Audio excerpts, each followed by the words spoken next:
नमस्कार, आप देख रहे हैं मोबाइल न्यूज 24। मैं हूं नुपुर सिंह और वक्त हो गया है दिन भर की सभी बड़ी खबरों का। चिन्मय कृष्णदास के बाद बांग्लादेश में 2 और हिंदू पुजारियों को गिरफ्तार किया गया है। यह दावा इस्कॉन कोलकाता के प्रवक्ता राधा रमन दास ने किया। राधा रमन ने कहा कि मुझे जानकारी मिली है कि बांग्लादेश में पुलिस ने 2 और इस्कॉन संतों को गिरफ्तार किया है। रूस के राष्ट्रपति व्लादिमीर पुतिन ने एक बड़ा बयान दिया है। उन्होंने कहा कि राष्ट्रपति चुनाव जीतने के बाद भी डोनाल्ड ट्रंप सुरक्षित नहीं है। पिछले कुछ समय में ट्रंप और उनके परिवार को निशाना बनाया गया। पुतिन ने आगे कहा कि ऐसा तो रूस में डाकू भी नहीं करते हैं जैसा ट्रंप के साथ अमेरिका में हुआ। दिल्ली के पूर्व मुख्यमंत्री अरविंद केजरीवाल पर कथित हमले को नाटक बताते हुए भारतीय जनता पार्टी ने कहा कि आप प्रमुख इसके लेखक, निर्देशक और निर्माता हैं। बीजेपी प्रवक्ता प्रदीप भंडारी ने कहा कि दिल्ली के पूर्व सीएम फर्जी सहानुभूति कार्ड खेल रहे हैं।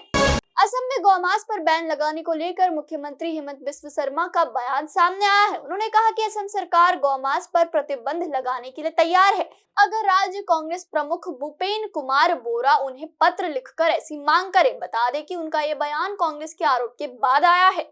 आरएसएस प्रमुख मोहन भागवत ने देश की जनसंख्या को लेकर चिंता जताई है। उन्होंने कहा कि जनसंख्या में गिरावट चिंता का विषय है। आधुनिक जनसंख्या विज्ञान कहता है कि जब किसी समाज की जनसंख्या 2.1 से नीचे चली जाती है तो ऐसे में कोई परेशानी ना होने पर भी वह समाज धरती से लुप्त हो जाता है। दिल्ली की मुख्यमंत्री आतिशी ने बस मार्शल की नियुक्ति को लेकर उपराज्यपाल वीके सक्सेना को पत्र लिखा है। उन्होंने कहा कि 13 नवंबर को दिल्ली सरकार ने आपको मार्शलों की दोबारा नियुक्ति का प्रस्ताव भेजा था, लेकिन अभी तक उस प्रस्ताव को आपकी मंजूरी नहीं मिली है। मैं आपसे हाथ जोड़कर विनती करती हूँ कि इस प्रस्ताव को मंजूरी दे दे। दोस्तों, आगे की खबर पे चलने से पहले आपसे रिक्वेस्ट है कि अगर आपने वीडियो को अभी तक लाइक नहीं किया और इस पर कमेंट नहीं किया है तो जल्दी से कर दे, क्योंकि आपका एक लाइक और एक कमेंट मेरे चेहरे पे खुशी झलका देता है। विदेश मंत्री एस जयशंकर ने टीपू सुल्तान को भारतीय इतिहास में एक बहुत ही जटिल व्यक्ति बताया। उन्होंने कहा कि उनकी प्रतिष्ठा एक ऐसे व्यक्ति के रूप में है जिसने भारत पर अंग्रेजों के शासन का विरोध किया। मणिपुर में पुलिस थाने और विधायकों के घरों पर हमले के सिलसिले में 8 लोगों को गिरफ्तार किया गया है। पुलिस स्टेशन पर हमला करने के आरोप में 7 लोगों को भी गिरफ्तार किया गया है। वहीं विधायकों के घर पर हमला और आगजनी के मामले में 20 वर्षीय चोंगथम थोएचा को गिरफ्तार किया गया। संभल में जामा मस्जिद में सर्वे के दौरान हुई हिंसा की जांच के लिए न्यायिक आयोग की भारी पुलिस बल के साथ टीम संभल के उन इलाकों की जांच कर रही है जहां पर हिंसा भड़की थी। हिंसा में 4 लोगों की मौत हो गई थी। आयोग की टीम ने डीएम एसपी के साथ बैठकर जानकारी हासिल की। बिहार के किसानों के लिए नीतीश सरकार ने बड़ा ऐलान किया है। अब बिहार सरकार रैयती जमीन से बालुई मिट्टी खुद हटाएगी। इससे किसान को काफी फायदा होगा। सरकार ने नई बिहार खनिज नियमावली 2024 में भी इसका प्रावधान किया है। इसके अनुसार सरकार 6 नदियों को छोड़ शेष अन्य नदियों से खेतों तक पहुंचाने वाले बालुई मिट्टी को हटाएगी। दिल्ली विधानसभा चुनाव के मद्देनजर आप सरकार के खिलाफ मोर्चा खोलने के लिए भाजपा की शुरू किए जाने वाले परिवर्तन यात्रा 8 दिसंबर से शुरू होगी। भाजपा के राष्ट्रीय अध्यक्ष जेपी नड्डा या गृह मंत्री अमित शाह इस परिवर्तन यात्रा की शुरुआत के मौके पर उपस्थित रह सकते हैं। सभी फसलों पर एमएसपी के लिए कानून बनाने समेत कई मांगों को लेकर पंजाब के किसानों ने एक बार फिर से आंदोलन के लिए हुंकार भर दी है।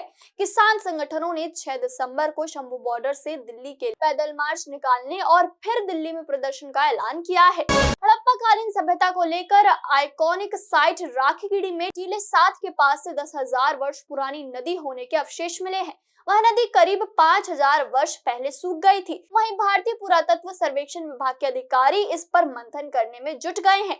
उत्तराखंड के मुख्यमंत्री पुष्कर सिंह धामी ने कहा कि केदारनाथ चारों धामों के शीतकालीन गति स्थलों की शीतकालीन यात्रा हो, इसके लिए योजना बनाई गई है और इससे तेजी से आगे बढ़ाया जाएगा। झारखंड के दिव्यांग और अनाथ विद्यार्थियों के लिए अच्छी खबर है, जहां राज्य सरकार नए शैक्षणिक सत्र 2025-26 से राज्य के सभी दिव्यांग और अनाथ बच्चों की उच्च और तकनीकी शिक्षा का पूरा खर्च उठाएगी। इसके तहत 10 लाख रुपए तक के ट्यूशन फीस का वहन भी राज्य सरकार ही करेगी। छत्तीसगढ़ तेलंगाना सीमा पर सुरक्षा बलों ने नक्सलियों के खिलाफ बड़ी कार्रवाई की है, जिसमें मुठभेड़ में 7 नक्सली मारे गए। मरने वाले नक्सलियों में उसके प्रमुख नेता के भी शामिल होने की खबर है। मुठभेड़ स्थल से 7 नक्सलियों के शव मिले हैं, साथ ही AK-47 समेत अन्य हथियार भी बरामद किए गए हैं। हिमाचल प्रदेश के मुख्यमंत्री सुखविंदर सिंह सुक्खू ने बीजेपी को घेरा। उन्होंने कहा कि केंद्र सरकार हिमाचल प्रदेश सरकार के साथ भेदभाव कर रही है। जहां जहां गैर बीजेपी सरकार है वहां उनके साथ भेदभाव किया जा रहा है। जम्मू कश्मीर की 4 राज्यसभा सीटों के लिए चुनाव की तैयारियां शुरू हो गई है। राज्यसभा चुनाव को लेकर सभी दलों में हलचल तेज हो गई है। जहां नेशनल कॉन्फ्रेंस तीनों सीटों पर जीत चाहती है, वहीं कांग्रेस भी एक सीट के लिए जोर लगा रही है। पश्चिम बंगाल से झारखंड में आलू की आवक पर रोक का मामला अब गरमाने लगा है। आलू लदे वाहनों को रोकने की खबर पर संज्ञान लेते हुए मुख्यमंत्री हेमंत सोरेन ने राज्य के मुख्य सचिव अलका तिवारी को मामले के जल्द निष्पादन का निर्देश दिया है। राजस्थान में सीएम भजनलाल शर्मा की अध्यक्षता में मुख्यमंत्री कार्यालय में कैबिनेट बैठक हुई। मंत्रिमंडल बैठक में प्रदेश के औद्योगिक और आर्थिक विकास को गति देने के लिए 9 नई नीतियों के अनुमोदन समेत कई अहम फैसले लिए गए। साथ ही 7वें राज्य वित्त आयोग के गठन को लेकर भी भजनलाल सरकार ने बड़ी जानकारी दी। दोस्तों, मैं देख पा रही हूँ कि आप में से काफी सारे लोगों ने इस वीडियो को लाइक कर इस पर कमेंट किया है, लेकिन कुछ लोग अभी भी बाकी हैं। आप किस चीज का इंतजार कर रहे हैं? इस वीडियो को जल्दी से लाइक कर इस पर कमेंट करें, क्योंकि आपका एक लाइक और एक कमेंट हमारी टीम का हौसला बुलंद करता है और हम रोजाना ऐसी दिन भर की बड़ी खबरें लाते रहते हैं। तो ये थी आज दिन भर की बड़ी खबरें। ऐसे ही खबरों में बने रहने के लिए चैनल को सब्सक्राइब करें, वीडियो को लाइक करें और ज्यादा से ज्यादा शेयर करें, ताकि आप और आपके जानने वाले रह सके देश और दुनिया की तमाम खबरों से अपडेट।